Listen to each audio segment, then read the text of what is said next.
We're here for a Lake Ralph Hall Comprehensive Plan meeting. This is public open house number 2. Our first item on the agenda tonight is to establish a quorum. We do have a quorum. We have everybody present that's on the commission. And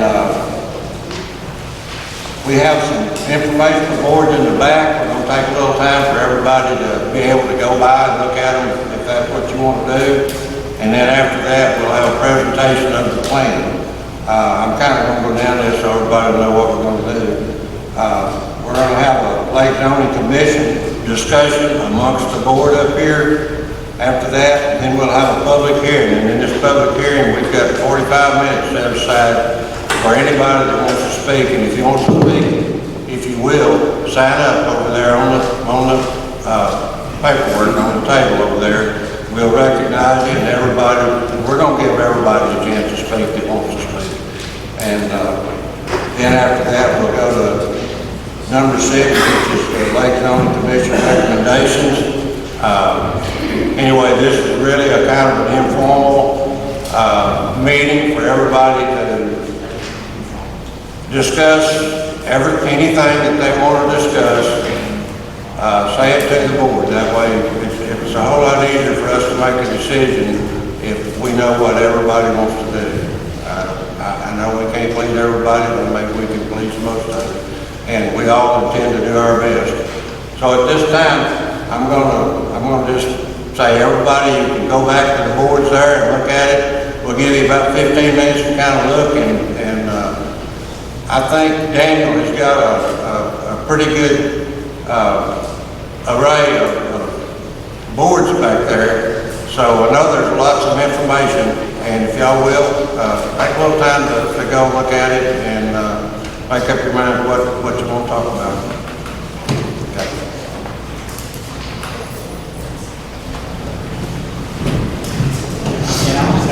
And I'll just add one thing. We'll be back by the board, so if you have a specific question, we can maybe answer it for you before we do the presentation. But Connor is over here as well, so we'll be back by the board if you have a question.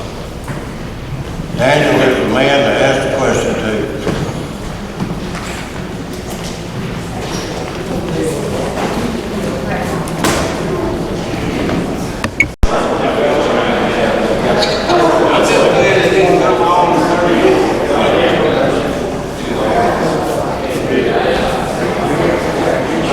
Okay, if everybody's ready, we're going to go ahead with the meeting.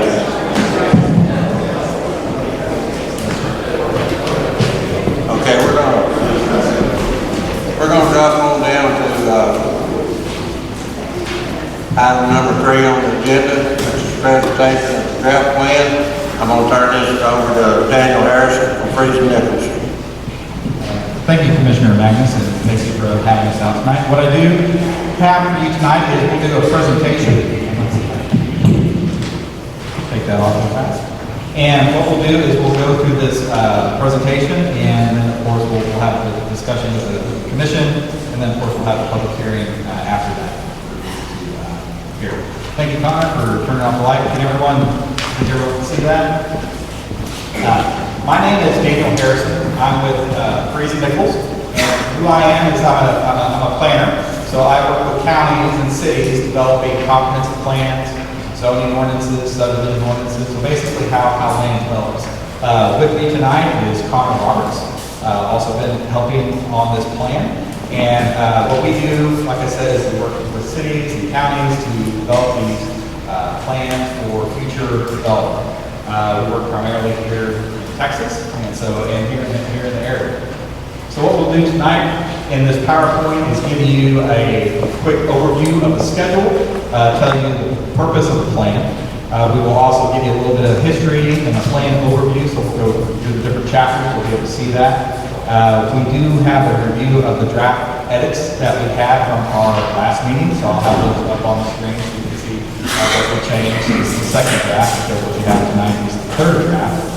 We'll do a little Q&A with if the Lake Zoning Commissioners have questions of me during the presentation, or at the end of the presentation, we'll go ahead and do that. And then once again, this is the public hearing. So with the project schedule, as we were talking back at the boards, there's 2 phases. to the project for the lake zoning regulations and the plan. The first phase is to come up with a comprehensive plan, and that really looks at how do we envision this lake developing. It's not the zoning itself. What we have in front of us tonight is really the plan. What do we see the density, the look and feel of the lake be? So if we have a recommendation tonight from the Lyday Hall Zoning Commission, it will go in front of the Commission's board in one of their, tentatively, at one of their October meetings. And then what we do is start phase 2 of the project, which is the zoning and regulations, where we'll have a zoning map, which will look similar to, but not exactly the same as that future land use map. Because once again, that map is guiding the zoning decisions, and we are on schedule to adopt that in the summer, this upcoming summer. So where we are in the process is we are pretty close to the end for phase 1, and you can see the different meetings we've had there. We started, of course, back last summer to kick off with the Commissioner's Court, who is the ultimate approval authority in this process. So the county judge and the 4 precinct commissioners, those are the ones who ultimately approved the plan. We had some stakeholder interviews back in August of 2021, where we sat down with school districts or water providers, people who had different organizations that may be affected by the lake, and asked them some questions. Then in September, we had the open house, and that was for the public to come out, and we asked the same questions that we asked the stakeholders to sort of provide a vision how this lake would ultimately develop, how we would like to see that. After we had that public input, we had our first draft put together, and that was back in March and April of this year. Then we had some review and revision of that draft. We came up with a second draft, had a second draft, and at our last meeting, that's where we looked at that second draft and had some additional comments and revisions to make our third draft, which is what we have here in front of you tonight. This is also, we have some copies over here on the table of the key elements, but also this is all available online. So if you want to see any version of the plan, we have the third draft, the second draft, the first draft, all the PowerPoints and presentations, if you'd like to see that. And there's QR codes on the boards back there if you want to know the website on there. So here we are at our second open house, and once again, this is to take a look at the whole plan and ultimately have a recommendation tonight after we hold a public hearing. As I mentioned, we have the project website where everyone can sort of download the documents, see the different presentations we made. We have our schedule up there. Much easier to use the QR code, or if you'd like to enter in the text. So let's talk about the plan purpose real quick. So this comprehensive plan, the lake is being developed, and there is only one natural lake in the state of Texas. All of our other lakes have been man-made lakes where we need for water supply. And so as we see these lakes develop over time, the development around the lake affects the county, the people who live in the county. So what the state has enabled is for counties to plan 5,000 feet around the shoreline of these lakes and to be able to adopt the zoning. So when this lake wasn't here before, it's going to be here now. It's going to create development opportunities. How will this change in the future? So the plan is really showing what the lake will be in the next 20 or 30 years and how to best manage that.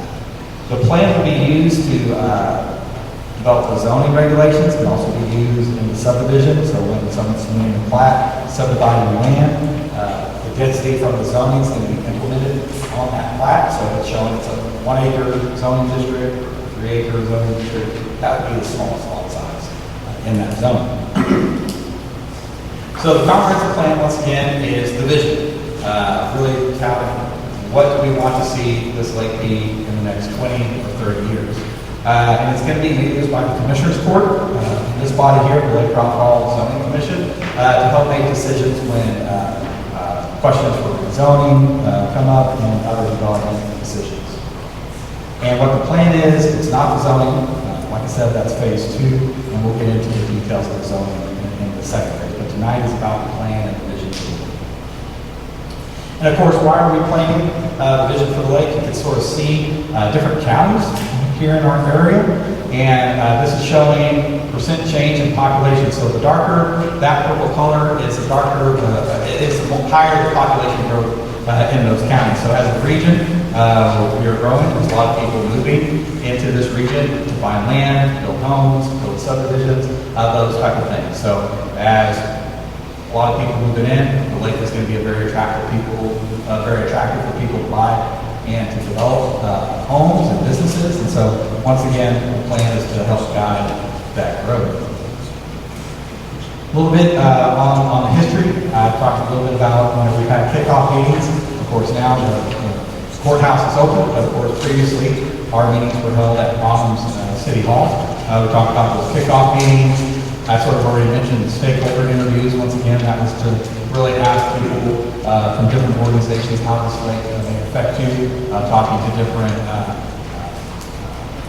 sheriff's department and different organizations about the impacts the lake may have on their organization. Then we moved on to the first open house, where that was more asking the general public to come out and answer those same questions about what type of development they'd like to see around the lake, and those different questions. Those are just some photos of the boards that we had at the meetings. Is going to be at the back of these boards are shown at the back of the plan on the appendix. And then we had those Lake Ralph Hall Zoning Commission meetings to look at the first draft, second draft, and just a couple of photos from them. So we walked through each chapter, discussed the chapter, discuss what recommendations we wanted to make in the plan. And of course, our last meeting was here as well. You see a lot of familiar faces, so we had discussion at that meeting, also discussion about revisions, and we'll look at those changes that we made to the plan here in just a second. Once again, we sort of walked through significant changes from the previous meeting at this meeting here, and just making sure that everyone knew what was changing in the plans. Once again, all this is available on the website. One of the things we did is in July we did do a Commissioners Court update meeting to let them know the results of our previous Lake Ralph Hall Zoning Commission meetings, and to also ask them where they fit for us having the meeting tonight here in Honey Grove this night, and then we're ready for potential recommendation. Quick plan overview. So here is a map of the lake. The blue that you see there is where the shoreline, or where the water and the shoreline will be in the lighter blue. And you will see the yellow and a red dashed line. That red dashed line is 5,000 feet from the shoreline. So what state law establishes is that the county that's the planning area for the lake. So that whole area can be zoned eventually, different categories. Not the whole area doesn't have to be zoned, but that's the extent for the planning area that can go beyond 5,000 feet from the shoreline. So quick overview of what's contained in the plan. We'll have a public comment and be able to answer your question then, and then also afterwards too. So we'll have a public comment. Yeah, we can go back to this slide. Yes. So quick plan overview. We have a baseline analysis where we show different facts and figures, a little bit of an introduction if you wanted to know how the lake was created and the purpose behind the lake. We have some information in there. Significant milestones for the lake. Sort of the planning framework, some additional plans and studies that have been done in the past. We look at, of course, our population and growth in the county. Once again, we looked at that image where we're showing the whole North Texas area. Really, this is a desirable area for a pro-business, growing state that people want to be in. And so, being in the best region of the state, people want to come and live here and develop homes and businesses. So we do see, over our history, over the last 100 years, our population has fluctuated, gone down as the economy has changed and more jobs have been in the cities. But once again, as population growth increases in our area, this is likely to change. We also looked at some existing conditions about, different features in the lake area, where the existing homes are, what type of homes that we had in there, cattle grasslands, all those different items.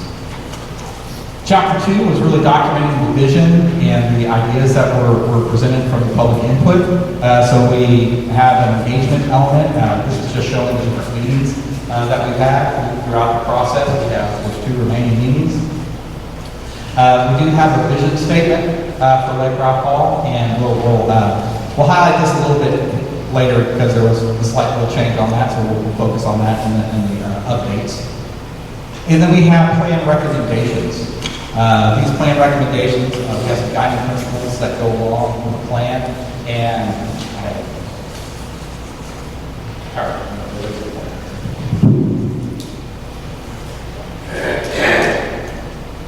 so we talked about guiding principle 1, what's the plan about it, is creating economic development for the residents, for the community, for the county, having some opportunities for growth, quality of life, making sure that people have opportunities for housing and different job opportunities, quality of development, making sure that the land and businesses that in their homes have developed around the lake are what the county would like and people would like to see developed there. Of course, safety is another big concern about providing those responses to the sheriff's office or the constable's office.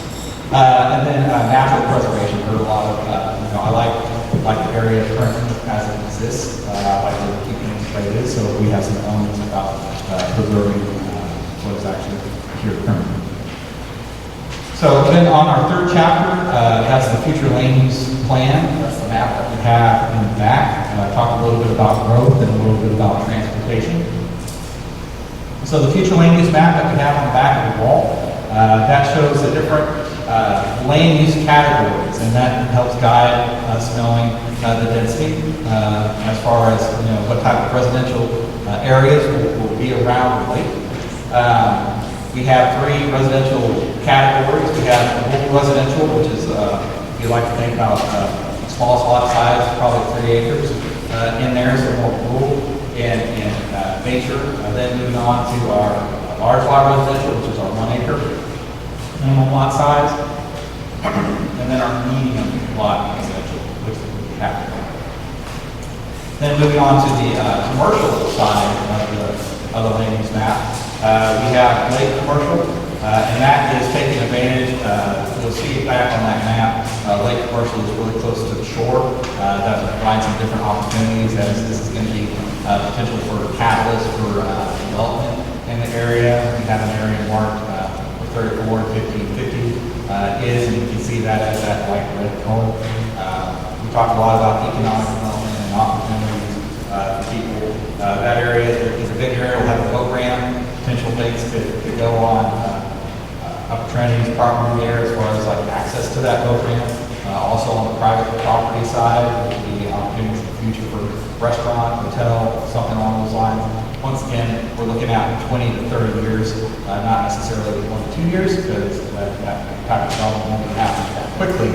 But if we're looking at 20 or 30 years, how do we want this lake to develop? Because a lot of the input that we've had is we want this to be a great lake that people are very proud of, to live here and to be here. And there's other lakes in the state where we've had people say we don't necessarily want our lake to turn out like these other lakes. So we want this to be a nice lake that people are proud to live at, and also that we have development opportunities for people. Of course, we did look at when we talked about density and numbers. If all that land was developed at the densities that future land use plan called for, how many people could you fit in there? And I know that's 31,000 people that we showed there. That would be far off, way into the future. But as far as we're going to try to start thinking about planning for water, wastewater, and other elements, services, we just need to know what that number could be so we can best plan on the county side what type of services may be needed in the future. Yes, it's not going to be 30,000 anytime soon, but once again, we're trying to look out, best manage, plan for a lake rather than the lake just happily, and then maybe what happens is not what people ultimately want to see. Transportation plan, there's a transportation plan in there, so you can just sort of see where the roads will go. Of course, when the lake is there, roads will be, some roads will no longer be there. We do have the water quality and infrastructure chapter. That image is just showing the watershed for the lake, so you can see the lake there. So any any thing that's sort of spilled in that watershed that runs into the lake. So there's some discussion in there about, what are some just best practices about, making sure that what runs into the lake is going to be not necessarily damaging. Of course, we have heavy industry and things like that would not necessarily be beneficial to the recreational users of the lake or the people who live next to the lake and seeing all the stuff that go into the lake. So water and wastewater planning, we have 3 water providers and 1 wastewater provider in our lake area. City of Lydonia is a water and a wastewater provider in there. So we do have some estimates in there about ultimately what each one of those water providers may necessarily need to accommodate or plan for in the future. And then at the very end of the plan, we have an implementation chapter. Really focused on a matrix to say, here are the recommendations that we have in the plan. Which ones can we try to tackle first? We talked a lot about, previously programs and working with Upper Trinity to coordinate on the full line management plan. That's a question that comes up a lot, so we, of course, reflected that in some changes in there based upon the comments we've heard previously. So real quick on just some draft edits that we've had. Change number 1 from draft number 2 is we have some requests to put in some background information between some correspondence between the county and Upper Trinity. So we have added those letters, or that letter in there, and it's reflected on pages 4 and 108. Change number 2, we did update the meeting information from our last meeting just to document what has occurred at that meeting. So, if no one or someone wasn't able to attend that meeting, they could go back and look and see what we were talking about. So that change was reflected.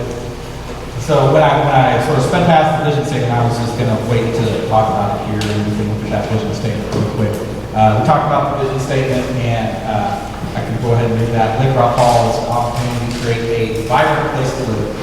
Residents value providing quality homes and neighborhoods for current and future generations, opportunities for personal and public recreation, and quality commercial development that complements and improves the lake area. The land around the lake should be used to help improve the overall lives of current residents by offering new opportunities that would not exist without the lake's creation. And so you can sort of see what we deleted from that was create a peaceful yet vibrant. And we talk a lot about, there's economic opportunities to offer people, and really wanted to focus on, providing an opportunity for people. So that is the revision that we had from the last one. Change number 4, we added a recommendation 2.5 in there, and that is to implement zoning regulations similar to those established for Bodart Lake to govern transparently and consistently throughout the county. In case you don't know, with Bodart has gone through the same planning process of developing a comprehensive plan, and zoning is currently in place around Bodart. And so what we talked about at the last meeting was having, and there's a Bodart zoning commission, just like there's a Lyday Hall zoning commission, because there's 2 lakes. But one of the things that we talked about at the last meeting was making sure that those zoning regulations between both lakes are coordinated. So there's some consistency between both lakes, so people sort of understand if I'm developing over here, it's sort of similar here. There's also some efficiencies that we're trying to achieve with the government as far as, is there a way that we can easily implement this so people can understand, use the same type of forms, those different type of questions. So that was one of the things we were looking for efficiencies there. Number 5, there was some language talking about if, for example, if a subdivision was coming in and we talked a lot about preserving open space, and there's a lot of beautiful areas around these parks, and we can preserve some of those. And how would those areas be preserved? Typically, a developer would come in and develop a property, and we would put lots on there, and they would maybe save some of those lots for whether it's a park inside their development, give different types of community facility or something like that. But generally, we're talking about open space. And so what that open space could look like is once that land is dedicated, who would maintain and yes, land land needed to be mowed or something that happened on the land, not necessarily transferring that all to the individual homeowners, but we had a recommendation in there that there could be a trust set up, and there was one that Upper Trinity had, and we just removed that language, saying that it could be an HOA or some type of trust. So we just taking out that language. And here it's just a little bit, you can see the old text versus the new text, and so we shortened it. And we were just really highlighting on there the things that we took out on there. And once again, focusing on that, it's really just more HOA property, responsible organization for maintaining that space. Number 6, someone skillfully pointed out over when we were talking at the boards, change number 6. We originally had our least dense land use category, which is a 3-acre minimum, is what the anticipated development to be. We originally had that called agricultural. We changed that name to reflect it's really residential in nature, so it's called rural residential. We had a lot of questions on is this going to affect my ag exemption, and the answer is no. It's not. However, you're using your land on there, not necessarily the zoning district is going to, you're using it as ag now, the zoning district will going to have an impact. So that's not going to change what the ag exemption that you're getting from the appraiser of the district is. So that's 2 separate things. So we just wanted to clarify that. We saw that as being brought up by a few different people, so we were making that change to make sure, we're not making this ag or ag exemption or anything like that. It's just rural exemption. Another change that we had is a revision on future land use map. So just 2 small areas changed based upon the comments out of the last meeting. You can see, apologize. You can see this one area that was previously shown as red is currently shown as yellow now. That was a change from the meeting. The other one is this area has the hatch pattern in there, as we'll have our next change was there's the boat ramp location that we moved from one location to the other, so that's why there's a hatch pattern now at the end of the road. Change number 8, we did have a section in there reserved for water and wastewater planning. And so you'll see a map in there right now. You'll notice it's not the full future land use map, and you can see the different water providers by, it's probably easier to see the map itself or if you're online.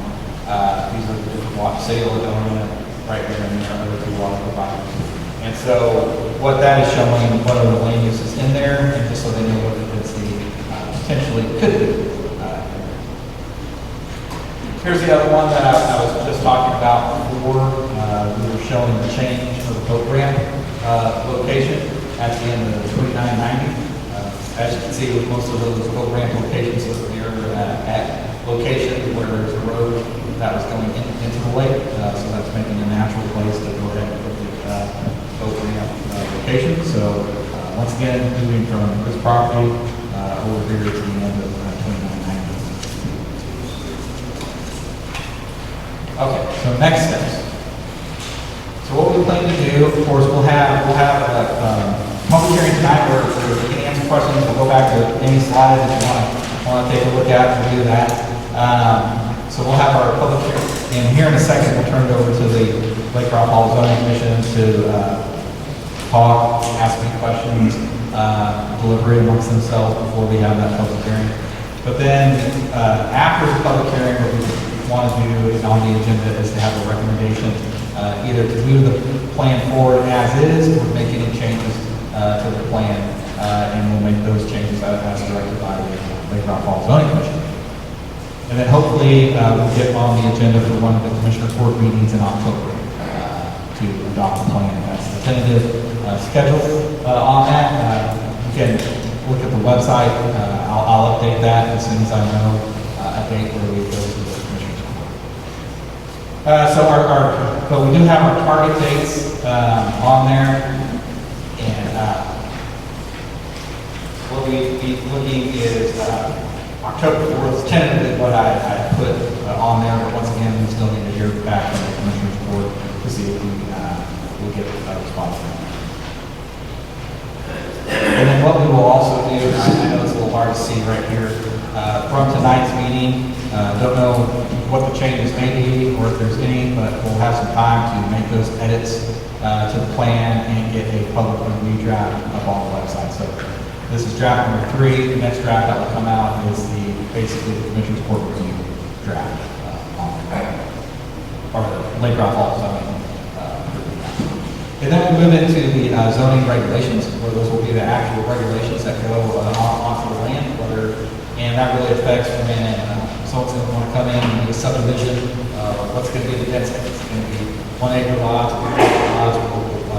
Now that we have divisions sort of identified in the plan, we'll have zoning to reflect that. Once again, we have these QR codes all over the room here tonight, so we can have access to that. We also do have handouts on the table by the board.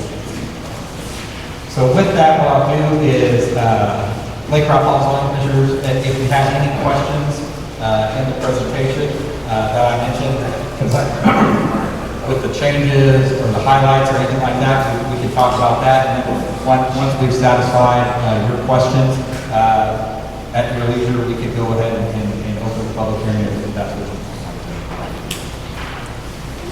Daniel, I would say that it's probably going to be the 11th of October before we can get that on the agenda, because today was, at 12 o'clock was last, we couldn't put it on there. So it'll have to be the 11th. And I'd just like to say to the public, everybody pick up one of these and stay involved. That way you'll know what's happening just as well as we do. The website is here on the page. And I know most of you are, because otherwise you wouldn't be here. I'm going to just turn it over to the rest of the zoning commission and let them share their thoughts with the public.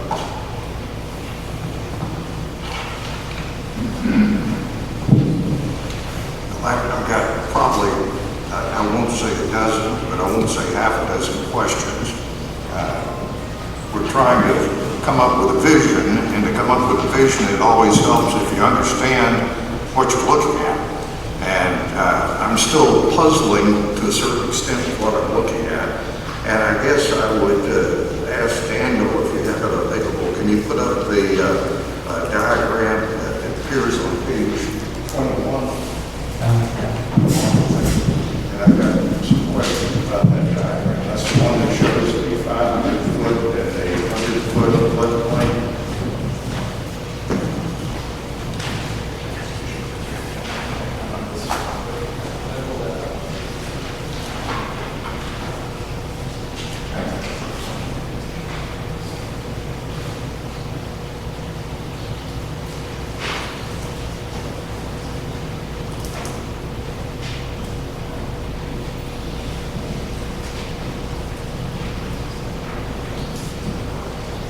Now, as I understand it, the red and purple lines respectively are the 100 and 500-foot, 500-year floodplain line, correct?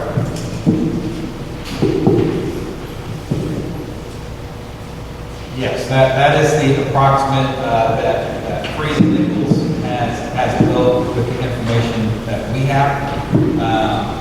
And we put that on the map. Sort of address some of the comments about having that type of information. And I understand that the blue property, which is outside the floodable area, the property that's marked blue is a property that's owned by Upper Trinity. Correct. So it means that if I had property that maybe touched on the red line, it might be flooded every 500 years, correct? Correct.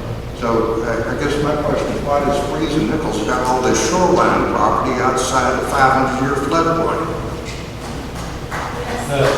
And a couple of things to point out. When we say a 500-year flood, it's a oh, I forget the actual percentage, but of course with the recent flood that we had, they were saying we had now 1,000 flood. This is really generally localized to where that flooding is occurring. And I think the question was, the blue is showing Upper Trinity's property, and they're not Freese and Nichols, but Upper Trinity's property that they acquired as part of building the lake. And I think, I know we have Doug here tonight who can help clarify if I misspeak on there, but typically when they acquire land for the lake, they would either purchase the entire property rather than, sometimes the landowner would rather just sell the entire property rather than having a portion of it.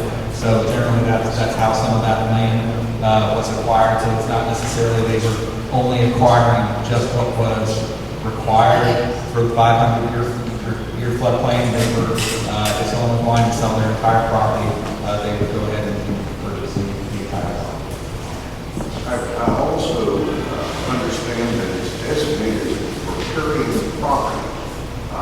What is riparian property mean? That means nobody ever gets to build anything on it, or it's preserved forever and it's natural as a state? What does riparian mean? And when we were coming up with the name for that district, we originally were just calling it the Upper Trinity Regional Water District property because it's property that they have and it's close to the lake. Some of what they are trying to do as well is have areas for natural vegetation when, and like I said, Doug can correct me if I'm wrong, but when they go through the federal permitting process, there's land that needs to be preserved, there's trees and vegetation and all this stuff that needs to be part of the process. But really that, whether we call it riparian or not, it's really just showing where Upper Trinity has land ownership right now. And so it's also going to be areas where they will probably keep it as natural to help with some of the flooding.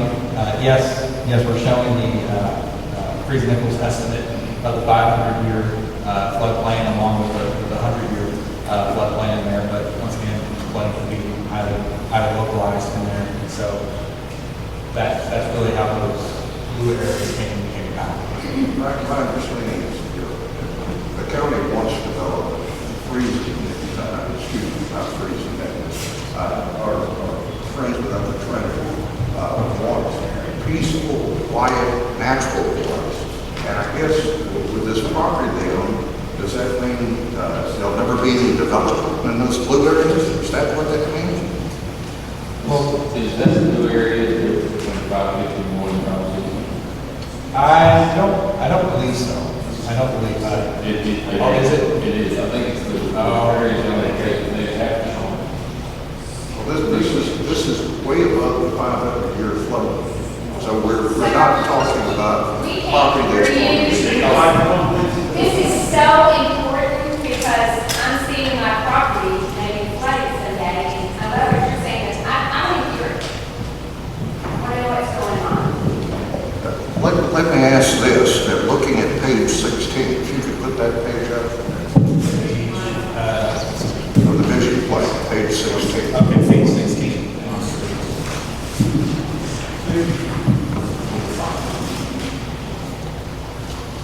Am I reading this correctly? Because it looks like Upper Trinity owns 6,006 acres around the lake in the 5,000-foot zoning area. Is that what that indicates?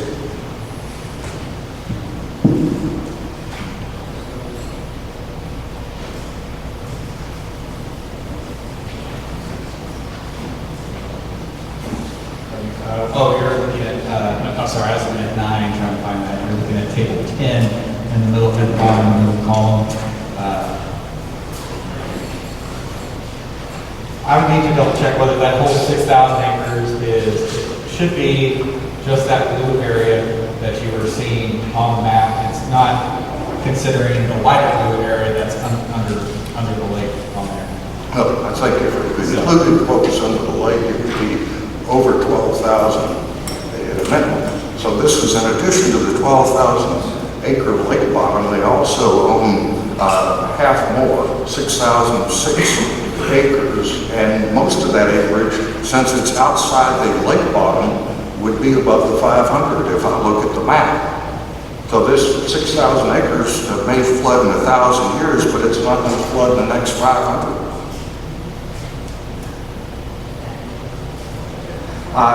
It looks like they own 17% of the land in the 5,000 foot zone, correct? That's what that is. And between them and I guess the U.S. government, they own 27% of the land. But on the southwest side, we have the federal government. Has any study been done to see what percentage of the shoreline they own and are cutting access off to the lakefront? There's not a study on it. Theoretically, they don't want it. It's all of it, it's the dark blue line is.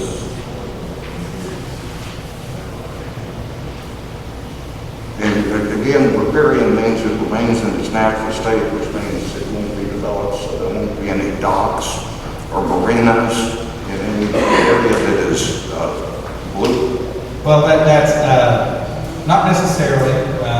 I think there's still discussion about there's a shoreline management plan to be developed. I think we talked before about boat docks and having access to the lake, and I think we have already had sort of the discussion with Upper Trinity for why we don't have that policy developed yet. It can be similar to Bodart or other lakes that you see here in the area. Wouldn't necessarily be like Lake Great Roberts, a port lake where people don't have access. Can I ask you to put up page 55? Connor, can you please put up page 55?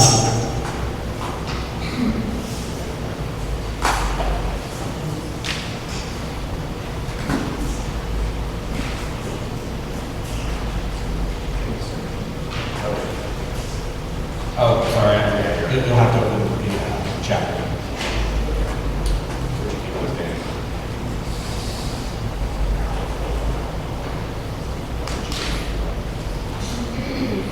Is it you'd have to open a different chapter. Oh, thank you, sorry. Chapter, future land plan. Are you trying to look for the future land plan? Open space is one. Congregate chapter.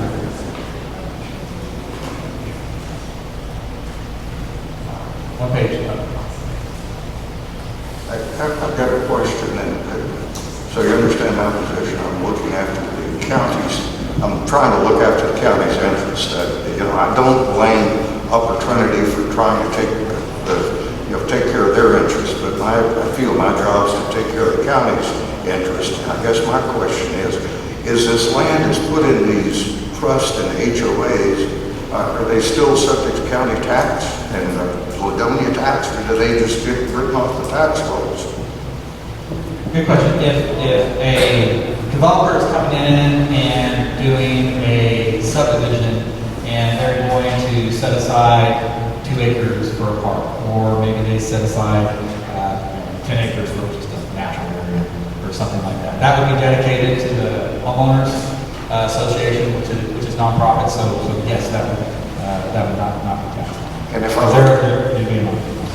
I look at that picture, it looks like almost half the property's been taken off the tax roll. And in that picture, that's just trying to show somewhat open space may look like. Because I don't know necessarily if we have because we have a little open space where we're a little bit more in the center of that development. Yes, we have green trees in the back and stuff like that, but once again, that could still be in private ownership, or if they were dedicating that to an HOA for everyone in the subdivision. My understanding is this vision plan can be modified in the future if we have an epiphany. Correct. So it would seem that the sooner we get a vision plan done and the sooner we get zoning regulations in place, we can stop people putting in things like junkyards and other things. So there's a reason to rush this along. Yes, the comprehensive plan is flexible and alterable. All the commissioners' court has to do is give a recommendation once this plan is adopted, because if you think about 30 years ago, things were different in the county, and people were making the best decisions at the time, but we need to revisit plans. And so what this Lake Ralph Hall zoning commission should do is every year have a meeting dedicated to take a look at the plan. How are we doing on the plan? How are these recommendations? And then, of course, send a recommendation just to the commissioner's court plans. No updates are needed right now, or minor updates are needed, change the future land use map, and then the commissioner's court will ultimately approve that change. So a recommendation from this body, but yes, the plan is alterable and to be updated to reflect current conditions. Thank you, Ben.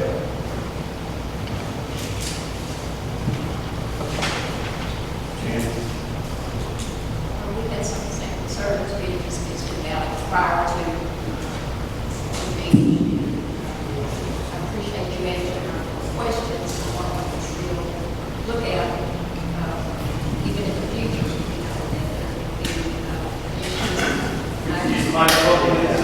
Yes, I'm sorry. Where we can use, in the future, we can still do recommendations. Still can't hear me? You're gonna have to speak. Nick and I agree on that. Thankfully, we'll be able to continue to make recommendations and changes to the future in land use and regarding what is going on with the staff, the building, and the use of the area around. I appreciate that.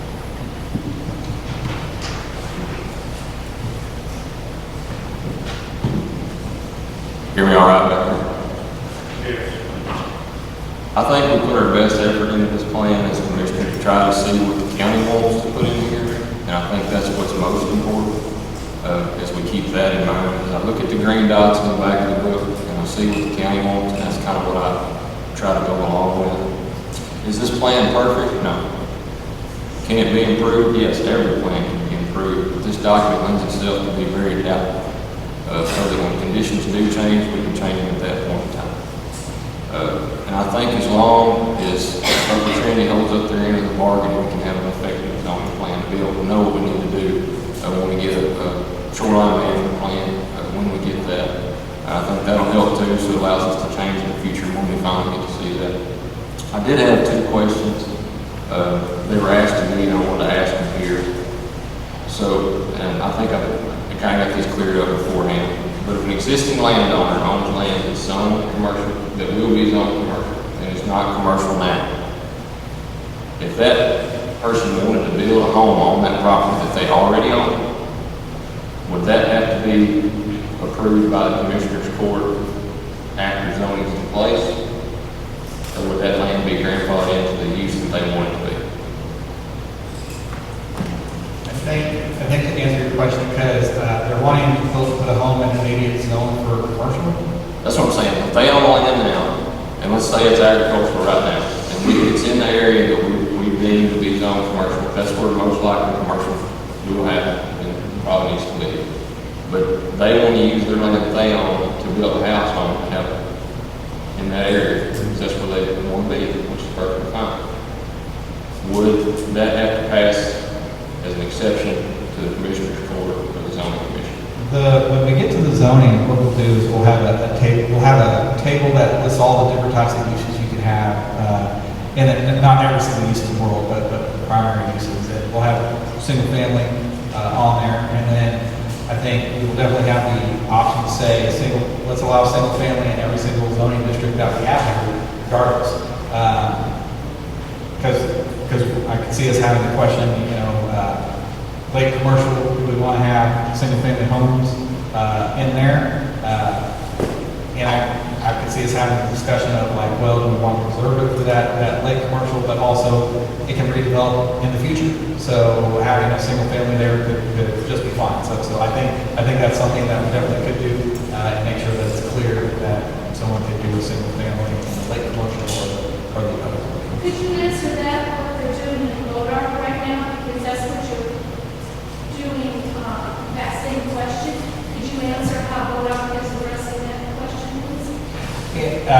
I'm taking a note about that, and we'll come back to that question, just because I've been asking everyone else for a while, and we'll come right back to that at the public hearing, but let me get to Commissioner Wallace's second, and then we'll do that. And the other question that I had was, does the current use of the property stay if there's a change in ownership?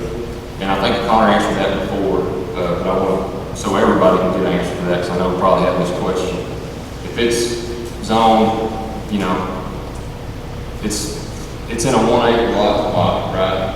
And you've got 3 acres in there, and I buy it, or whoever buys it, that can continue to stay that way, the way it is. If they want it to be. I'm not saying that that's what it wants, but just for clarification purposes.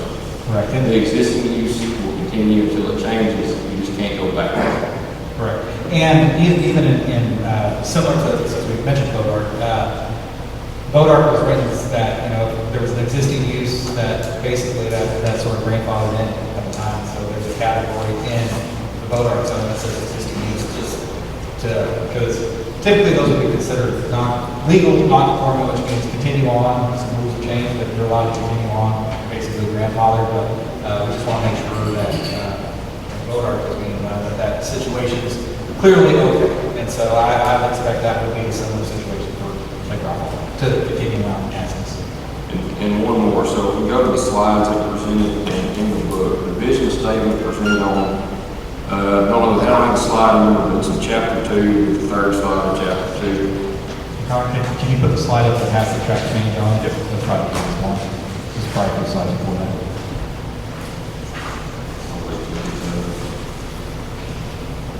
All right, so that's the change that was made. If you'll go back in the plan, which some people may not have now, the earlier slide, it's not in the changes, it's just in the chapters.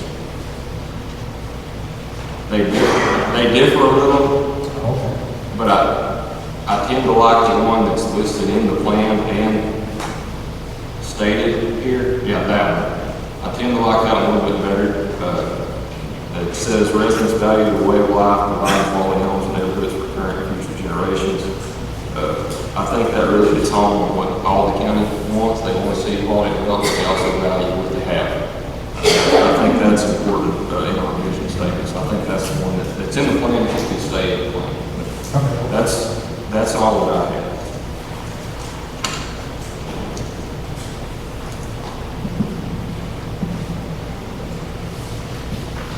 Everybody hear me okay? All right. So I'm John Edgenbaugh.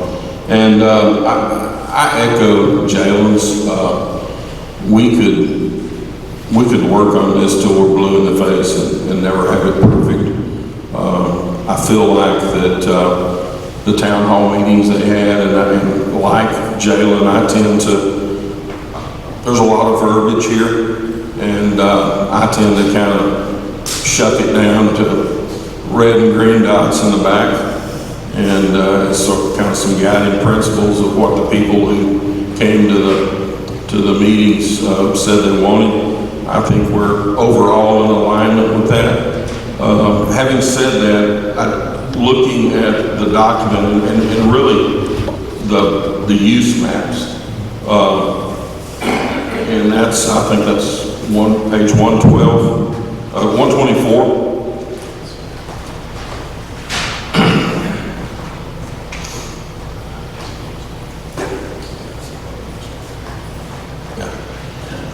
So at the intersection of 1550 and 34, I'm over on the east side of 34, and I'm basically at the crosshatched point that runs out into Merrill Creek, pretty much closest to 34. My understanding, I think that's private land there, and I'm just questioning the reasoning of a future public access area that is a very narrow, potentially, I guess, 9 foot in elevation, which, at a bluff, that could be 6 inches, flat prairie could be a half mile, but I don't understand and really don't agree with that strip of public access fronting that private property that touches the water. Maybe I'm looking at the map wrong, but educate me. And John, and if you don't mind turning around, and let me just clarify for everyone, you're talking about this strip of land right here, correct? Yes, and in that strip, I mean, Upper Trinity does own, I believe, the right portion of that strip. I'm more concerned with the tip there and a couple of parcels of land there being privately owned, but public access. Good point. Let me explain how this was drawn. We looked at 34 and 1550 at this intersection as being, we talked a lot about economic opportunities for people and developing land. So there's going to be a boat ramp here, and we do have a recommendation plan for the county to work with Upper Trinity to think about different possibilities that could be on this peninsula. Whether it's a fishing tournament site, we could have an amphitheater, places for people to come out here and have a nice picnic and look at the lake, or have a festival or something like that. And there could be some real good opportunities here. And so that's why this hatch mark is there in saying public access. So it's intended for the public to come out here and enjoy the peninsula. Other things you can't really see, just along the 34 is here, on that bridge, 34, you're gonna have this real nice trail going along it, a separate lane for people to bike across the lake. And we talked about before about like, well, where are they gonna go? They're just gonna be able to bike across the lake. But one of the opportunities that we have here is, someone was coming from 30 years, and someone was biking across the bridge from a growing Ladonian, wanting to come over here to this development, whether they're staying at a hotel or something like that. That pedestrian part of the bridge comes here, and then there would be some type of bike path or a sidewalk or something like that would be close to the shoreline and interacting with this development. Now, this area right up here, That's specifically my question. I get all the other, that's perfect sense. There's a boat ramp there, and without looking, I'm assuming that Upper Trinity owns 106% of that. My concern is that you've got a couple of private parcels there, and I don't know whether the GIS tech just kept dragging the crosshatch and it ended up like that, or if there was a method to the madness, but I just don't understand public access on that narrow little tip there, potentially interrupting a private landowner's access to the water. and we could take that off, because once again, it was just everything on the east side of 34, because if there's a restaurant that goes in there, and maybe there's some, canoe launches on the other side of that. Yeah, and today that's pasture, and I don't know if anything's ever been done there. It's going to be zoned commercial, that's fine. If the current owner decides to sell it to a guy that's going to put $43 Generals there, I think it's great, and at that point in time, then I think they could come back to us and request that their land now be allowed to have public access. More than likely, somebody's going to want that because they're going to want boats to pull up there and access their, so I'd like to remove it and then have it applied for later once there is a commercial function there. And just to clarify, to see if you're okay, we probably stop it right here at this point, so it wouldn't necessarily, thank you, Connor. I think all that's Upper Trinity, and I really We could take it off somewhere. don't care what. So, Yeah, I'm just more concerned about a private individual. okay, well, then we'll make our best, we'll look at that a little closer, but it'll probably be just right in here, we'll take off that hatch mark and then from 34 back down to here, because it'd be difficult probably with that little creek. Yeah, I'm more concerned with what's closest to 30, yes. Those areas right in there. Yeah. Okay.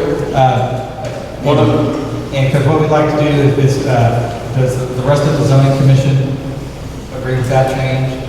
Seeing some nodded heads on there, so we're gonna say that's gonna be, okay. So that will be change number 1 tonight. We'll take off on this portion right here. Thanks, Daniel. One other comment. Again, looking at that map, we've got a couple of round red dots there that say general commercial. The one at 1550 and 3370, I believe that's the Oak Ridge Church of Christ and Cemetery. And it helped me understand why a cemetery and a church is going to be zoned commercial. The reason for that, just there's activity, right? Because there's a church, it's a non-residential use right now. So if we show it's residential, someone may think it's residential, but churches typically are in neighborhoods. If we needed to take that red dot off, that's not a problem. We just have an intersection in there, and it would typically probably be on the north side where I just don't agree with a commercial establishment sitting right there next to a church and a cemetery. I'd like to see that totally non-commercial. we can, Thank you. everyone else okay with taking that red dot off on the commission? Okay, I'm seeing unanimous agreement there. Okay, so change number 2, this red dot that you see on the map, we're going to take that. That's it for me. I appreciate your time. Okay, thank you. So we have those 2 changes, we're marking those, and now what we'll do, I think.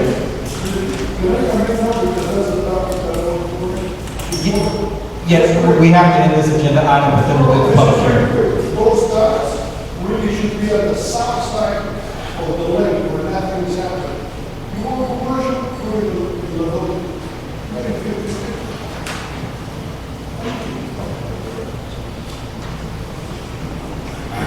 I just have one question, Dan, on the zoning boundary options. When do we decide how the boundaries are? Are they going to be with the property lines, or are they going to be like they are on the border plate?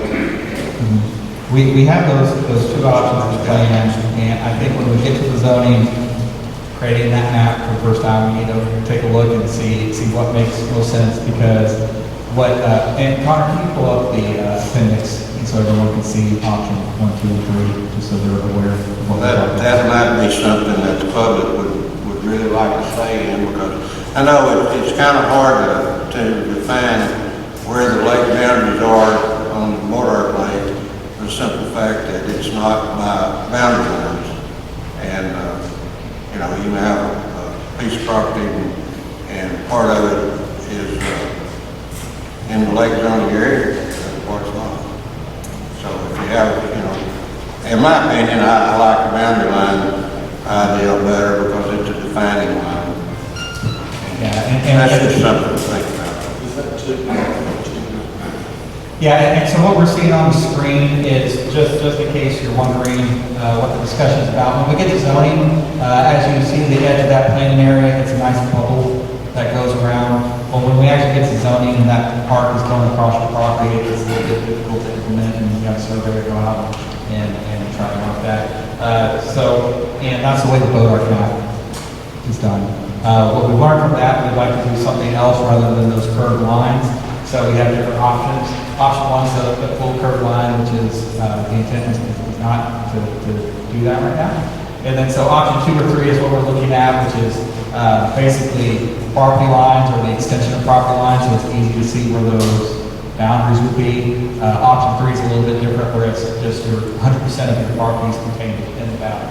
So you can see it sort of makes some properties that it may look like your neighbor's completely out, and you're completely in, and your neighbor to your next to you is completely in too. But so anyway, so I think that's a discussion we'll have when we get to the phase 2, which one is best on. It's just definitely something we need to talk about. Yes, sir. And be on everybody's mind.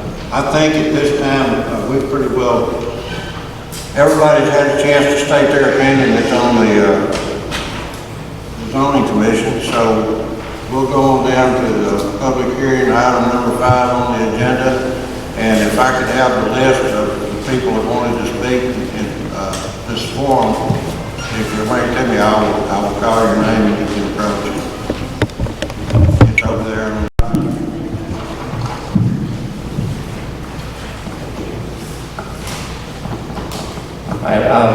First of all, I just want to say that I own 5 acres up on 1550 in the commercial, and I agree. I had the same question about the public access, so I appreciate you getting that, if we can get that removed. The other thing that I'm mainly curious about is when are we going to see a shoreline management plan? And what is our timeline on that? Because I'm a real estate agent. I've represented some people on selling stuff here, and that's one of the things a lot of investors are asking is, what's going on with your shoreline management plan? ODART's got one. Why didn't this? So do we have a timeline on that?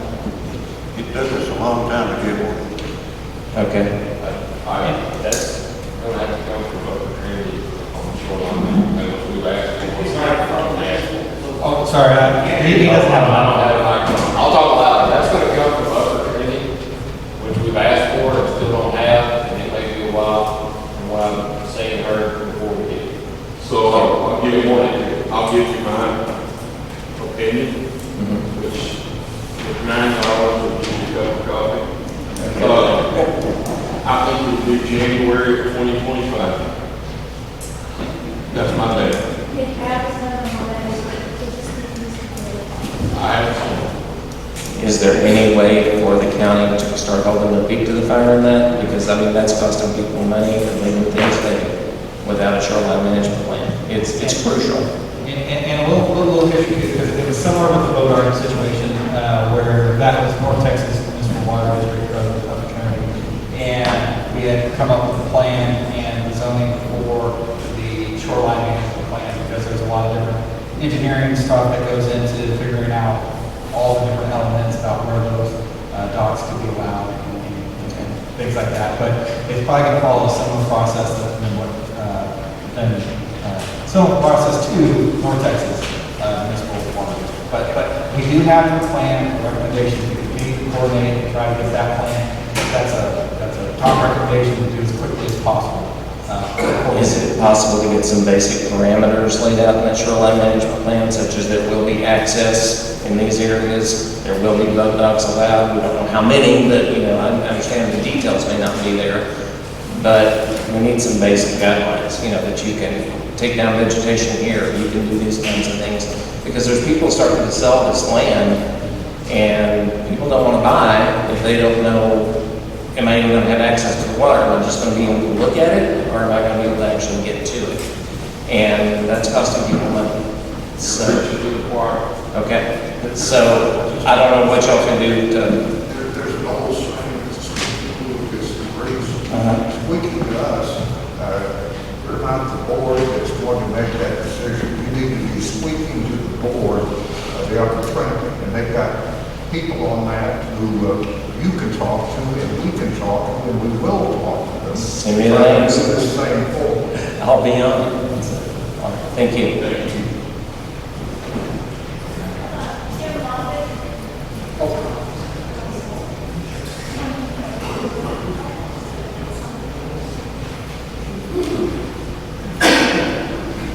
Thank y'all. As you know, last time I complained about lot sizes. When I was reviewing this plan, I learned that the train left the station a long time ago. But you all preach consistency tonight, and rural residential at Bodart is 5 acres, and Ralph Hall is 3. Can you explain why it's 5 there and 3 here? And then also, I've been told at the last commissioners meeting that somebody pointed out that you couldn't have a septic system on a half-acre lot. That you had to have a half-acre lot size here. How does that work? That question has been asked already, but I'll turn that over to Daniel. I'm sorry if it was, I missed it. I said, that question has already been asked to me by someone else here tonight, but we'll let Daniel answer that. And I'll start with the first question about the 5 acres and going down to 3 acres. We had, I'll need to go back and look at the first draft. We may have had it originally at 5 acres. I think we talked about discussion about having opportunities for people develop. You can, of course, still do 5 acres if you want to do 5 acres, but what that plan is saying, what's the minimum, what's the densest it can be. So I think we originally had it on 5, and just through discussion, we moved it to 3. So that's how that happened. And the second part was, second part of the Septic question. system on it. Oh, yes, thank you. And so what the plan is saying for in the future, and we'll sort of see, you know, those half-acre lots down here on the south side and here on the north side of the two places they are. And yes, for someone to really develop that area, the vision would be for someone to come in and if they could do a small package plan or something like that. Once you get to those denser densities, you need those type of facilities in there. If you weren't able to provide that and meet the county standards for septic, even though it's saying half acre, once again, that's just the minimum. You have to go to the 1 acre or half acre to really get, to be able to make that plan work on there. So the vision is, yeah, someone could come in here and put some public improvements in there. It's probably going to be a developer with a lot of money to do that. But the question when we look at the lake and the vision for where all the residential is going to be, like, if you have denser development, this is half acre what we're talking about, where would it be suitable? We're trying to find a place on the lake for it. So those are the 2 places that we have it, but you're right. You either have to have it a septic and then you may have to go larger, even though the plan's saying half acre, because once again, we're really setting the maximum it could be that. So they would have to do something larger in that district. Because you can always do more, you just can't do small. Just to understand, my position is, as an existing Fannin County resident, if the guy that owns the 40 acres across from my driveway breaks it up into 3 acre lots, I'd much rather have 5 or 6 acre lots. Okay, but that's here. The gentleman earlier mentioned something, and I don't want to be rude or mean or anything like that, but it's my understanding in reading all this, that it was the citizens of Ladonia that wanted this lake to develop Ladonia. And it really bothers me that you have all this lake commercial at the Bug Tussle corner that's going to affect me a heck of a lot more than it is the people of Ladonia. So, I know we're not going to change it, but just want you to understand, in my opinion, commercial development needs to go to the cities and leave the counties alone. Secondly, and this will be my last comment, I just want to urge you all, you say zoning is not going to be done this summer of 2023. As the previous speaker spoke and said, people are wanting to develop that now. I came back from Pecan Gap the other day and they're already building trailer parks. I'm sure there are developers wanting to do that up in this area. If there's any way you can do temporary zoning to prevent people from jumping in and doing things that are going to be substandard to what they're going to initially approve, it would be great. I'm sure you can't do that, but I guess my comment is get moving. We don't want to wait till summer of 23. I think the advantages of using the low-dark zone, it can be modified. Of course, it's already there, so you don't have to spend 6 months coming up with a decision about how far of a setback you need from a house from the road. I agree. I just don't want a crummy RV park put in place now before zoning would restrict that. And I love the zoning, by the way. And I love the citizens, but I still feel there's a lot of commercial development. If you want to build a beer, bait, and gas store, do it down that way. Leave my area alone. Thank you. I think all of us are on board with you.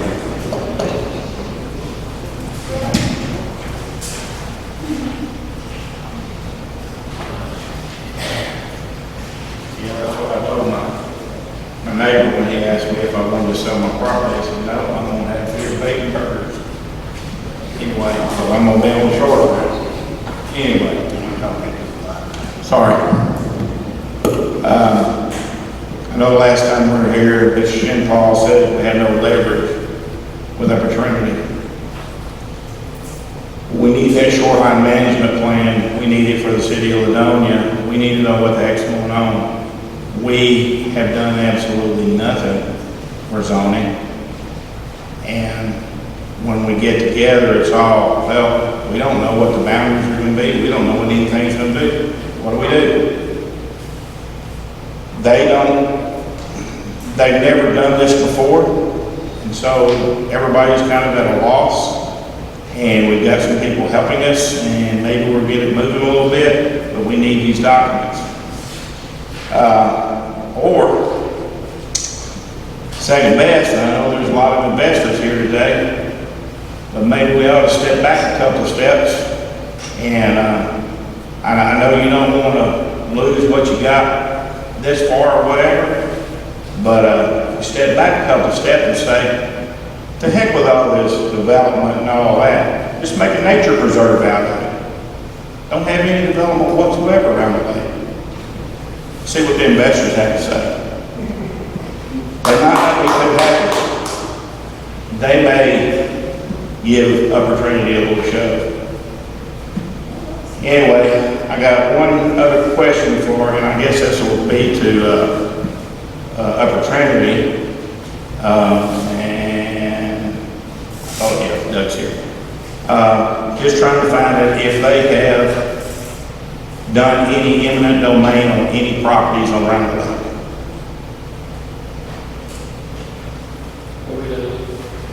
Oh, the question. Recently? Not recently, no. Okay, but you have done something. Okay. Those are filed in the county, so they're all filed. No, I understand that. That's all, goes there, state court, it's all recorded. Yeah, I'm not saying it's not, done right or whatever, I'm just asking a question. All right, that's all I have, thank you. Michelle? I just stepped on my husband's foot.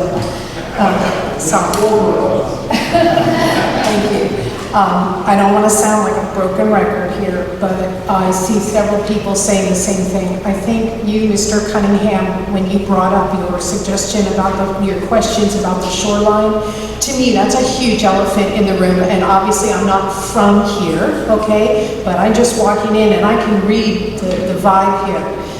I think that at a very minimum, someone needs to commit to these good people that there is going to be a shoreline plan and a very clear layout of what the shoreline ownership is going to be and what possible future sales there will be. Because I think some of us, many of us probably understand that much of this shoreline that is now being owned by the authority would be going back into a sale pool.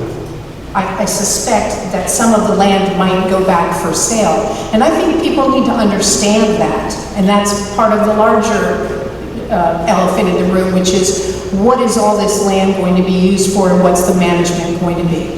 So I know there's not a lot of answers, but I think at a very minimum, the number one action item needs to be a commitment to get answers to that.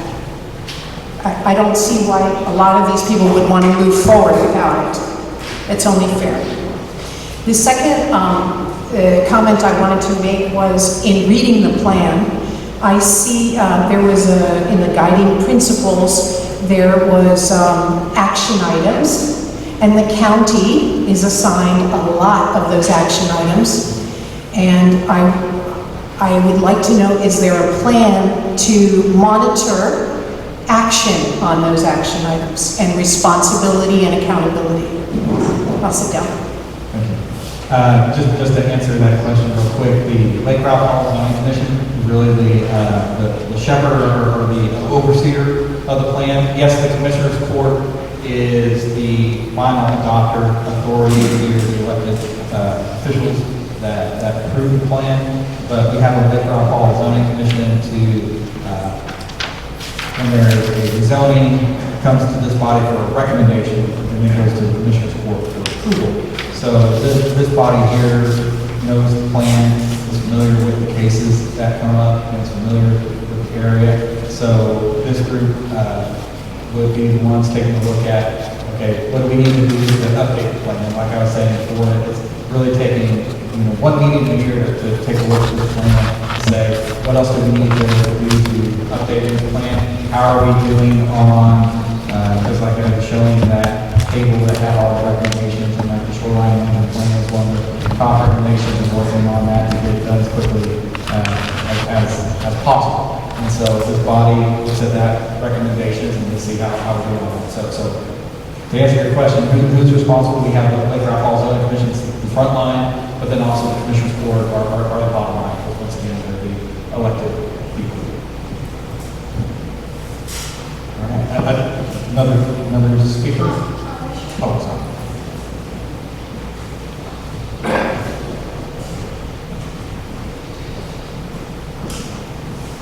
Thank all of you for working on this. I think it's probably not a paid position, so we thank you for your volunteerism. There's 2 points which have already been brought up by the commissioners on the panel. One had to do with the vision statement, if you wouldn't mind putting that back on the board again, or the revised vision statement. And Jalen's already brought this to, I think it was the one where there was the mark out. Oh, the one from the PowerPoint? You get people that one. And so I don't know which one of these was actually adopted. Is this the one that's actually adopted? It would be the one from the plan is what we'd be adopting. This is the one you're presenting. The one, the presentation is just the presentation, but what we have in the plan. Sorry, there's a few words that are messed up on that. But what is in the plan, what's been on the website, just forgive our presentation. This is the one that's on the website. Correct. But basically, that's the last one. I just have some concern on the other one.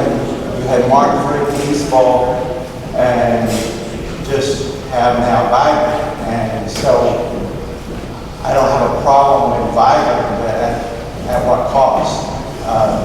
And it seems that the other line was marked through that says to me that those two can exist at the same time. And so I think there's probably certain areas in lake layout that need to be peaceful and others need to be vibrant.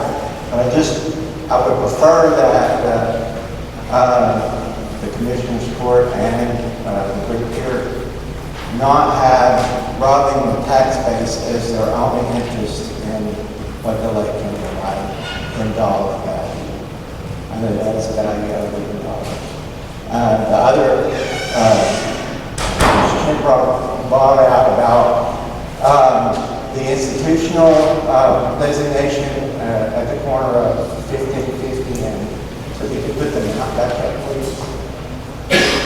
1550 and County Road 3370. I know we have several people in attendance that are actually live on County Road 3370. So I think there's several here today that this is important to them, but as being a member of the Oak Ridge Church of Christ and most of my relatives buried in Oak Ridge Cemetery, there's approximately 6 acres there that belong to either the church and or cemetery. And I noticed that all, to the best of my recollection, that all other churches, cemeteries have that institutional designation, and this one does not. And I just would strongly suggest that broadening the tax base is not run how this is exempt. So if other churches and institutions and cemeteries can be designated as institution, I just want to go on record with this one as well. I think that's And we do have the recommendation to remove this red dot, which is still moving on here in a little while. I'm going to be there about 30 years.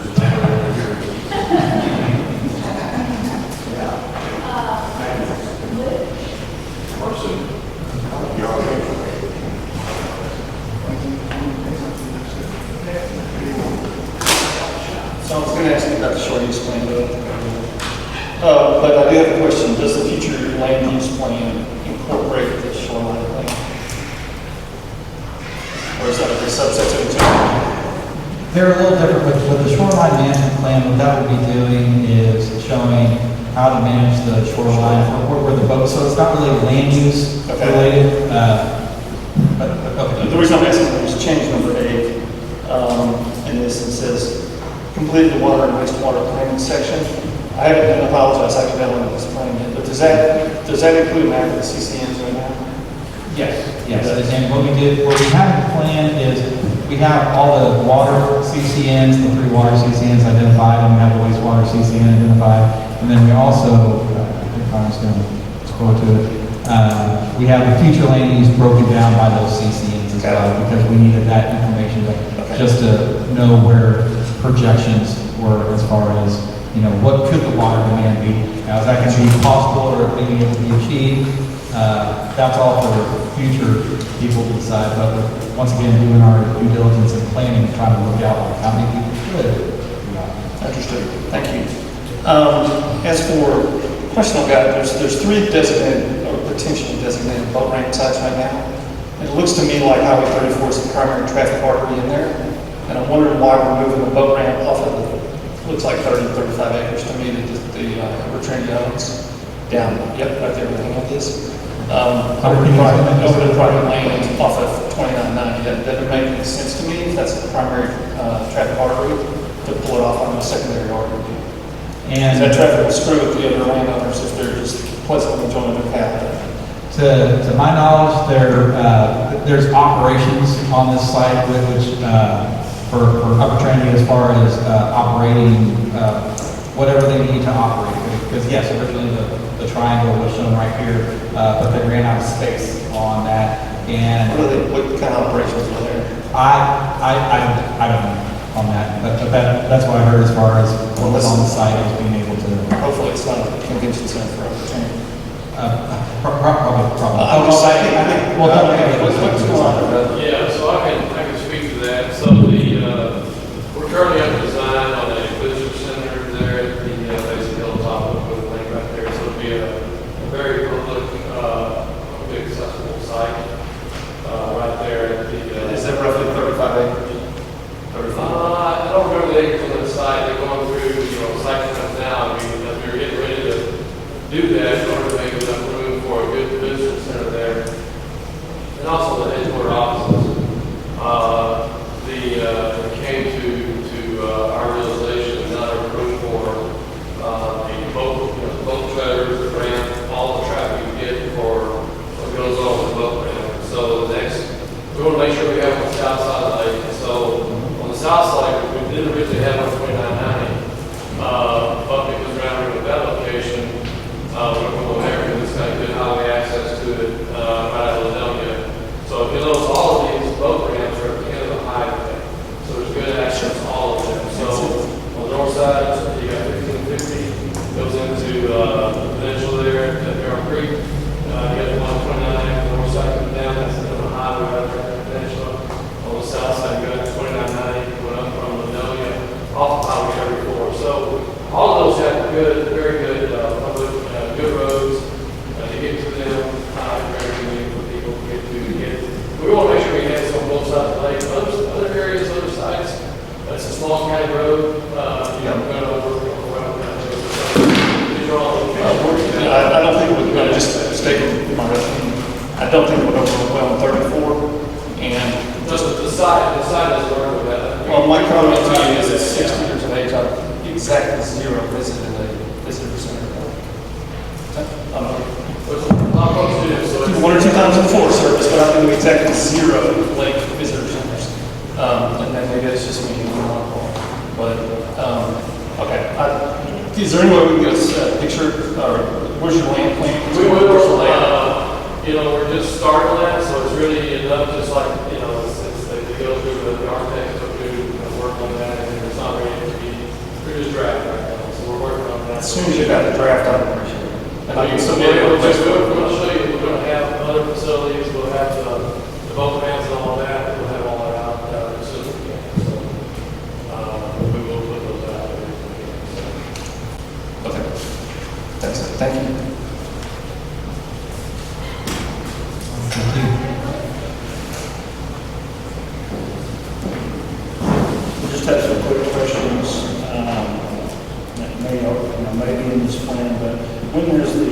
zoning, when this plan was implemented, when is it going to be effective as, is there a When particular date? it's adopted by the Commissioners Court. Pardon? When it's adopted by the Commissioners Court. Tentatively, That'll be summer. effective that day. There could be, once it's adopted and signed, it can go into effect that day. There's also potential, you have to get the county attorney to say, here's a date where it starts, so maybe that's not right when next, 10 o'clock on that Tuesday. So there could be some options, but the tentative date we're looking to have that is this summer. The summer 2023. Okay, somewhere coming. Or sooner. I mean, I know there's been some comments about trying to proceed quickly, so. Okay. It says the comprehensive plan for Lake Hall is intended to be a dynamic planning document that responds to the changing needs and conditions. So the question I have is, you say there's an annual review. How often is the zoning commission going to meet? Is there going to be monthly meetings, something like a normal commissioners, monthly meetings, or have any anticipated occurrence? Because if anyone has a question or wants to modify a current zone or a waiver to it or something like that, they need to have an admin to know the process and what to go through. I presume it's going to be similar to the commissioner's court. Yes. Or some of the planning board, the individual cities, it's going to be a similar process. While the Lake Hall Land Commission meetings have not been set, it's similar to Bodart, where they meet once a month, and similar to other zoning commissions, they do a once a month meeting. There's also a county staff person, Dawn Hopkins, who she's full-time on staff, so she handles a lot of the Bodart zoning requests, so we'll be able to, if a citizen wanted to come in and speak to staff, she'd be able to help them. Is she the Bodart zoning? No, she's the county. She's the county. She works for the county. So the process would be if a person wanted to submit something to zoning, they submit it to her, and then it's going to come to y'all. She is our development services coordinator. Okay. That's exactly how. And we, more than likely, we'll probably meet every month, just like Walmart does. And like we say, Di Hopkins will be your contact person. All right. Thank you very much.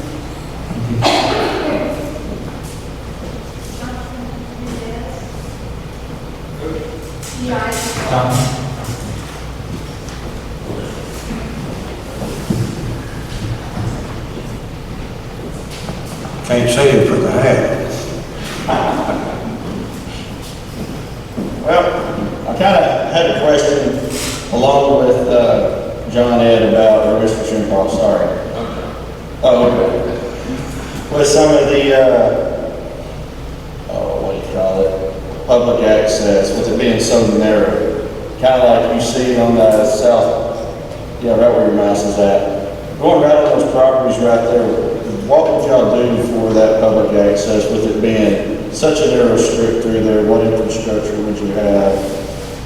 What the intent with that public access, especially when we get back to some of these areas, is to let people know that there could be, if we were doing a trail, because once again, you're going to have this recreation area here. We'll have the highway have a facility for pedestrian and bicycle access and stuff like that. So where will that bicycle access sort of weave its way through? Will it stay on the highway? Will it be here? And so typically what that would look like is probably just a trail. And so if you have a question, and the idea is for this to be light commercial, so whether it's a restaurant or a hotel or something like that. So a hotel, someone purchases property and builds a hotel, maybe it makes sense to have a trail looking into the, like I said, fishing tournament site or something like that. So what this is really showing is like, here's the only place where that type of thing may occur. It's not really anywhere else, only associated with the boat dock, just to let people know, hey, there may be something special on the shoreline here. It'd probably only be a trail, or maybe it's some kayak docks or something like that people could use. But that's really just to let people know, heads up, there could be a trail. Because, if someone tried to put a trail, between the house and if you have a boat dock, you know, most people would be like, hey, I had no idea that this was even a possibility. We're just trying to show, just because we're next to this commercial development, that could be a possibility. But, you know, some of these areas, it may not happen, but just once again, showing a possibility, and the only place that those are really appropriate are next to boat docks. So how would that affect if y'all did implement some kind of shoreline plan, whoever owns that property with that public access? Would it still just be public access no matter what shoreline plan y'all implement, or? Well, it could look like a lot of different things. The way I would envision it is if there was a boat dock coming out from here into the water, well, then it's just coordinated with if there was a trail going alongside. You know, it's just being accustomed to seeing people walk along the trail that's next to the shoreline. Yes, your boat ramp or your boat dock, you still go out on your boat dock and maybe you have gates and people are just going down into the boat dock, but you can still have that lateral access along the shoreline. And that's what it's intended to show, not, you know, regular people accessing private docks or something like that. But once again, it's a commercial site, so that type of stuff is really envisioned, not necessarily this is a subdivision where, you know, people are having their own docks and stuff. Okay, so just kind of a trail through those narrow. Yeah. And it may not, and that's when one of the discussions we also talked about was taking this off here, because I see it be pretty difficult to loop the trail there, maybe it makes sense to go there, but, you know, it's something we could take off, and it's often way into the future. So, once again, the plan can revisit if that was important. A future Lake Hall zoning commission could pick that up in 10 or 20 years, maybe before approve it. But if it's causing people heartburn right now, we can address it. Thank you.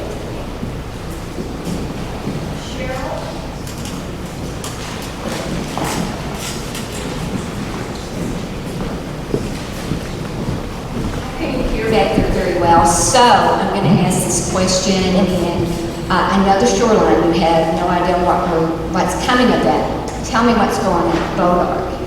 I mean, are they allowed docks? Are they allowed? Because I figured we're going to follow that. I have no idea. All right. It isn't full yet, but they're going to be permitting docks that come up with a shoreline management plan that indicates how far docks need to be apart. And they also come up with a number of boats that they want on the lake to manage anytime, and use that algorithm to determine how many parking spots they'll have at their boat ramps, how many marinas they'll have, and how many docks they will allow. But their vision is to make sure there are no more than an average of 300 boats on the lake at any time. You know, I'm not going to math, that's why I came to the train. Okay. They seem to think they have it figured out, and the answer is, if they're approved, they're just nobody building yet, because the lake is about half full. Right. Okay, let me ask you this. All right, that answered a lot, but then I've been told that we're going to have a fence between, is Bodard having a fence between the property and down to the lake? That you would be allowed to have access to your dock. So the answer is, if you're running livestock, they want you to have a fence. Okay. If you're not running livestock, I don't think they care if you have a fence or not. But if you're going to go down to your dock, they want you to buy a permit to have a dock and access to that dock. Okay, that sounds good. Thank you. And North Texas does have their shoreline management plan online on TV down. I don't know the link, but it's available for that.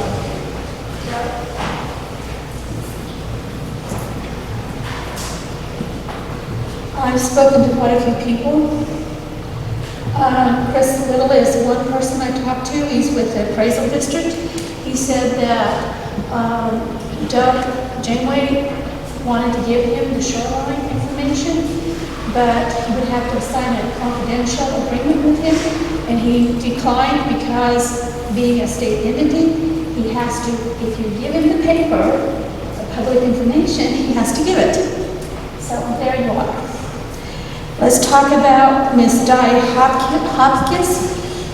She asked me a question, I couldn't answer it, so I'm asking now. And it has to do with the map that I talked to you about. Could you explain that map?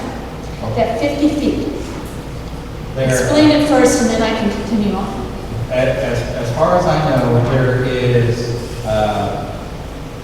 Connor, can you just zoom into any of the shoreline?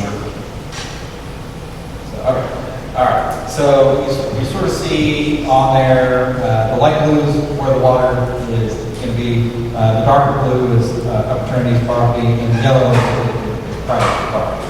And so in some cases, there is an easement between the private property owner, so the person in yellow, and Upper Trinity.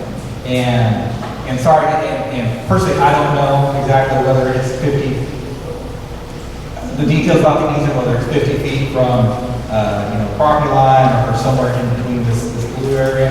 That's the part I'm unaware of, but that's generally what we're talking about. There's an easement between Upper Trinity and the landowner for, basically, I think it's a conservation easement about, not putting a building like a home there or something, to my knowledge. You all voted on it. Oh, sorry, I've done it all wrong. Yes. This might hopefully clarify. So the green line there is the lake elevation is 551. That's where the water level of the lake pool is 551. The blue area where the yellow starts, we purchased up to 560 elevation. Okay, so it's 9 feet above the lake level when it's full we purchased. Sometimes that's 50 feet away, sometimes it's a quarter mile. If you go to the lake and the upper end of the lake, it goes to very flat lands up there. And so obviously the water goes up, it goes a long way before it hits that 560. So we purchased, everywhere we purchased, all that blue line is established by 560 elevation. It's an elevation line. Sometimes with a piece that where a guy had the property just squared off, and that was part of the property, that goes to have a little sliver left over. But for the most part, those lines are along at 560 elevation.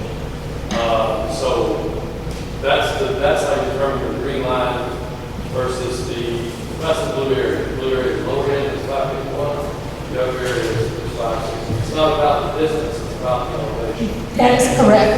And the question Di had was, and she's getting calls for, Di Hopkins, and she's a development service for Fannin County, was that if that 50 feet comes into the person's own property, that the people were asking, would that prevent them running cattle on that property, mowing that property, taking care of it? What is going to be the restrictions to that property? Even though the landowner owns the property, that line can come in on some people's property for 5 feet, that 50 feet, and it can run like half of the property. It can take very little bit of the property, or none of the property, because that 50 feet could be in the 9 feet. The difference between 551 and 560, that could be in, that 50 foot could be in that property line. So Upper Trinity owns all the way to 560. Yeah, there's no easement or anything. So the yellow line, the lines in the yellow and blue, so that's a property line. So in the blue area is owned by the lake. The yellow is owned by private property. And so I'm not sure what the 50-foot easement we're talking about is, except that that's ownership line. So I know there is commitment for reasonable access to the lake. So we're not going to, as far as fences build, we only build fences where you have livestock. We don't do fences except for livestock. Okay. Otherwise they get out and they want to cross them. But she showed me one person's property, how it would go, that 50 feet would go up into their own property. So anyway, I'll just leave that there. That's something I'll get back with her, and we all need to hash out on that. Because I told her, I thought, once it's my property, it's my property. The other thing is that water, we know what oil is black gold. We know that water is white gold. Upper Trinity is going to make a lot of money off this water. We have They're a nonprofit group. That means they are a municipal water system and they pay no taxes on any of the land that they own. They pay no taxes. That is why we're seeing our tax rates go up. And not just here, but all over. The whole Fannin County is going to be experiencing great pain on their taxes here soon. We have little here to ask, but I'm asking everybody here present if they would contact their state representatives and ask that these waters on these 3 lakes, who are making lots of money off of us in the water, that they are going to be asked to pay a fee of 1 cent for Fannin County. Because we are making no money at all off of these lakes. They're taking our tax base from us. I want to end this with,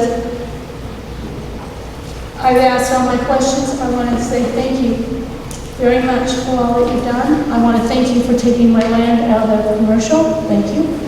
And I am really pleased that talking to y'all does make a difference.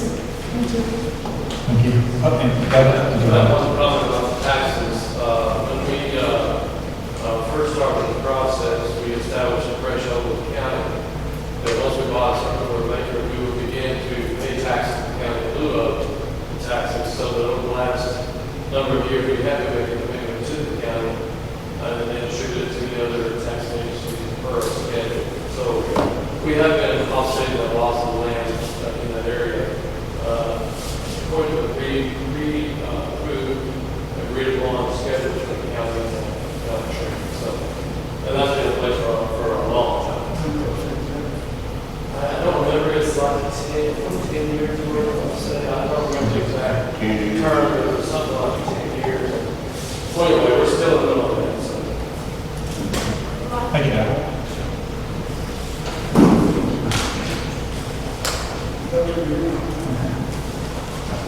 I'm very excited. Can you hear me well?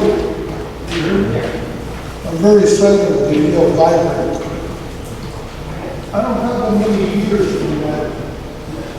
They said that 10, 15, hopefully 20. But I want it to be vibrant for my children and my grandchildren. That's just to set the stage. The 3 circles I see on the top where you have those commercial areas. And when you first spoke, I wanted to make up the point, bring some to the south. Because if I'm fishing with Look and Pierce on the south side, I don't want to drive 45 minutes to get a Coca-Cola or get a hamburger, right? And the second part that is even more important is what opportunities do the teenagers that live in Ladonia have to go to work. If I'm a teenager and I don't have a car, I have a bicycle, I'm not going to ride all the way to the north. But if we put some of those circles in the south, they can say, Mom, I'll be right back. I'm going to work at the convenience store, I'm going to work at whatever. Because the children work in services business. So if we're going to build a vibrant community, let's start now.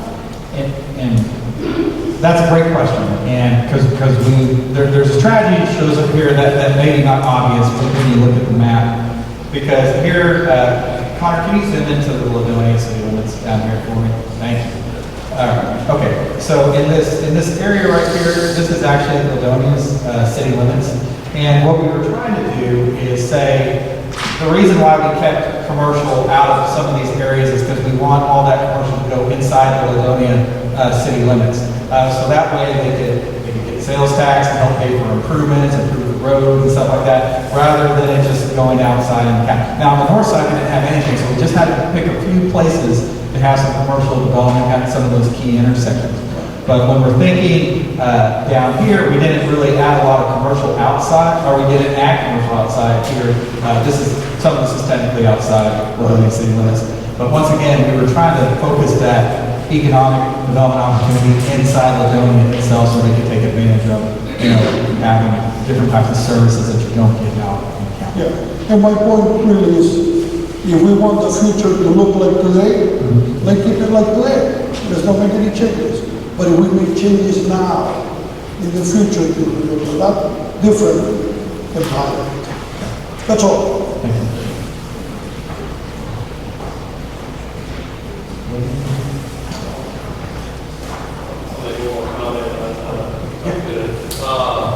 A lot of questions about the shoreline management plan.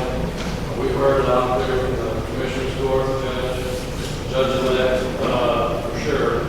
I would point out in this plan, there's an implementation table.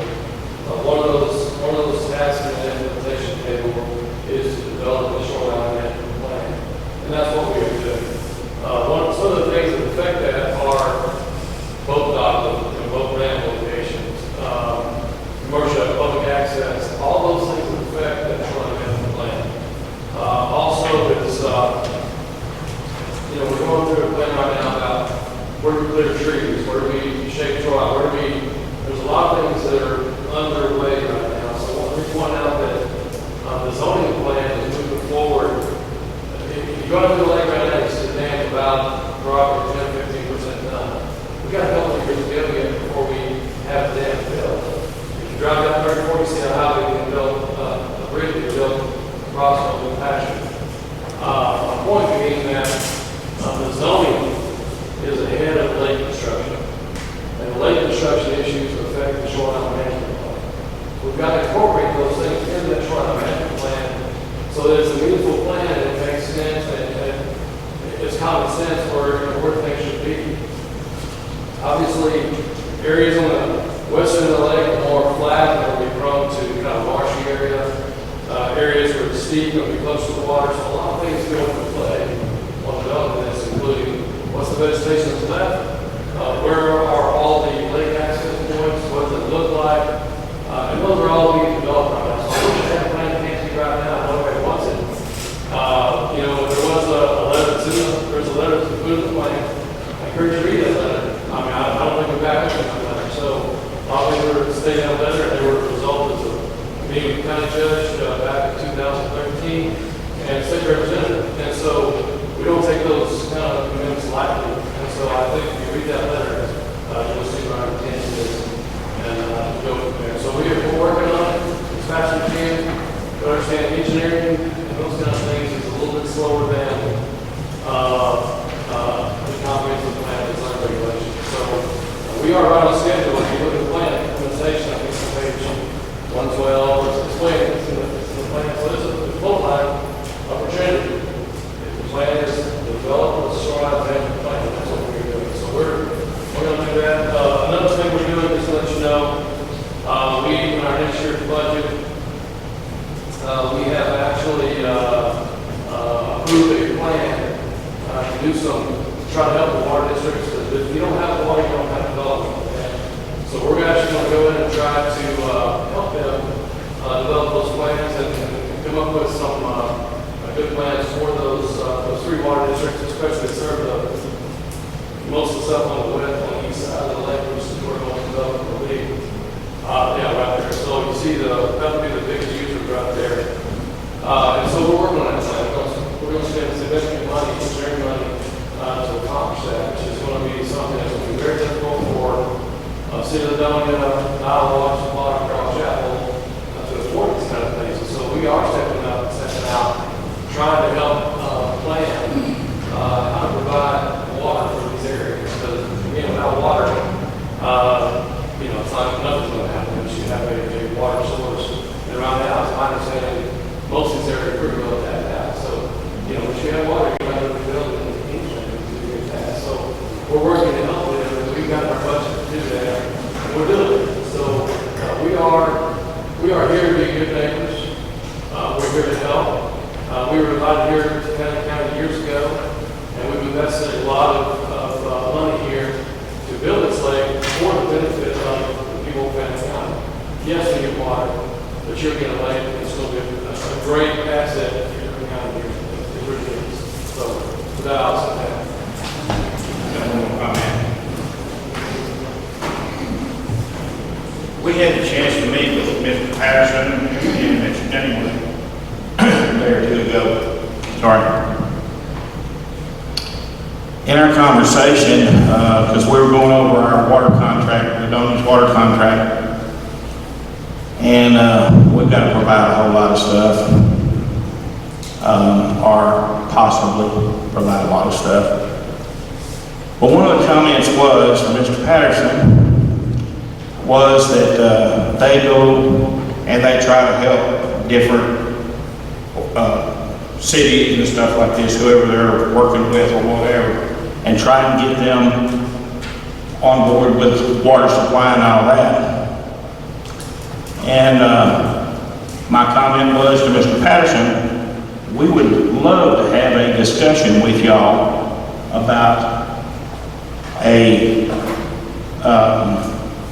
possibly a joint venture with y'all and the city in building a water plant. The city of Lyday can't build it. They know that. There's a possibility sometime, somehow, whatever, we'll come up with some idea. At this point, that's a no. Yes, we're given X amount of gallons per day to take out of the lake, but we got to get it out of the lake. We've got to pump it out, we've got to pipe it, and we have to treat it. We don't have that. So right now, it's going to be sitting in that lake.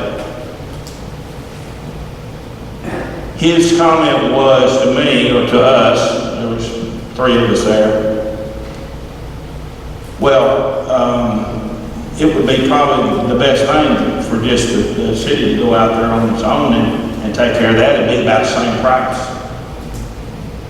So my understanding of that was first they offer, and then they go back and say, yeah, but we're not going to do that. So why offer to start with? If they don't want to get involved in trying to help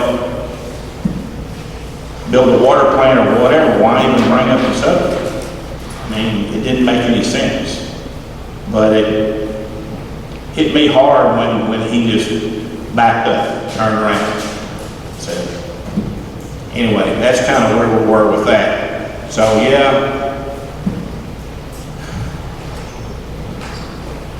One comment, other comment I had was, they said they have tried everything they can to be fair with all the people and get them fair pricing and all this. My comment was to him, I agree to disagree, and I left it at that. So, anyway, thank you.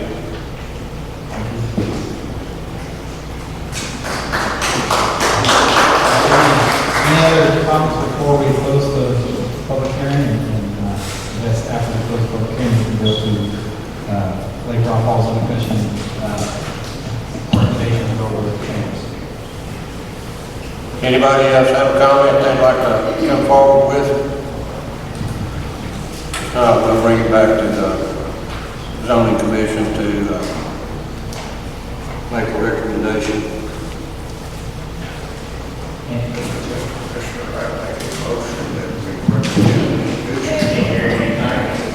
I make a motion that we recommend the vision plan to the commissioners, county commissioners, with the proviso that it can be modified in the future.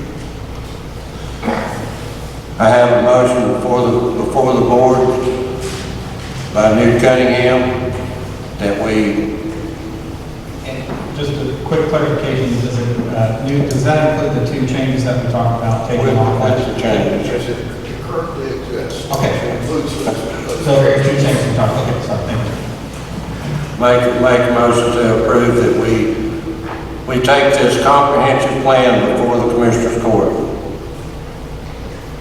I have a second from Jalen Wallace. I'm going to ask each one to say aye or nay. I'm going to start down here with Jan Cooper. Yes. Say aye. Aye. Aye. And I say aye. Motion passed. We will take this before the Commissioners Court. We've got a start right here that we can go by. It gives us something to go on, and every one of us want to do everything we can to work for the county, for the people. I mean, we're not just representing you, we're representing everybody in the county. It's a big issue.